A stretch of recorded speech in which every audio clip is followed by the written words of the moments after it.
નમસ્કાર, આપ જોઈ રહ્યા છો નેશન પ્લસ ન્યૂઝ. હું છું આપની સાથે હેતલ વગર. વડોદરાની એમએસ યુનિવર્સિટીમાં ફેકલ્ટી ઓફ આર્ટ્સના ભાષા ભવનમાં જૈન એકેડેમીના કોર્સની પરીક્ષા શરૂ થઈ છે. આજે SKSD જૈન એકેડેમીની પરીક્ષાનો આજે પ્રારંભ થયો હતો.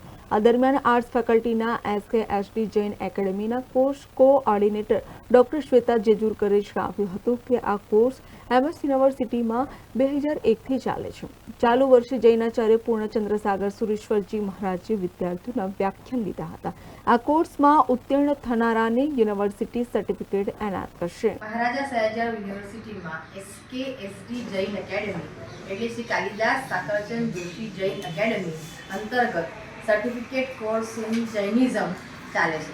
એ સર્ટિફિકેટ કોર્સ ઇન જૈનિઝમમાં લગભગ આ વખતે 40 જેટલા વિદ્યાર્થીઓ ભાગ લીધો અને હમણાં પરીક્ષા એની ચાલી રહી છે સર્ટિફિકેટ કોર્સની. એ સર્ટિફિકેટ કોર્સની પરીક્ષામાં પૂર્ણચંદ્ર સાગર સુરેશ્વરજી મહારાજ સાહેબે વ્યાખ્યાનો લીધા અને એમને જ વ્યાખ્યાનો લીધા એ પ્રમાણે આપણે પ્રશ્નપત્ર કરીને હમણાં યુનિવર્સિટીની પરિપાટી પ્રમાણે વિદ્યાર્થીઓ પરીક્ષા લખી રહ્યા છે અને સર્ટિફિકેટ પણ મહારાજા સયાજીરાવ યુનિવર્સિટીના SKSD જૈન એકેડેમીનું જ એમને પ્રાપ્ત થશે. આ દરમિયાન જૈન અગ્રણી દીપક શાહે જણાવ્યું હતું કે આગામી દિવસોમાં SKSD જૈન એકેડેમી દ્વારા રાષ્ટ્રીય સેમિનાર જાન્યુઆરી મહિનામાં યોજાનાર છે, જેમાં દેશભરના વિદ્વાનો આવી પેપર પ્રેઝન્ટેશન રજૂ કરશે. Bureau report, nation plus news, Vadodara. સમાચારોના સતત અપડેટ મેળવવા માટે અમારી નેશન પ્લસ ન્યૂઝની યુટ્યુબ ચેનલ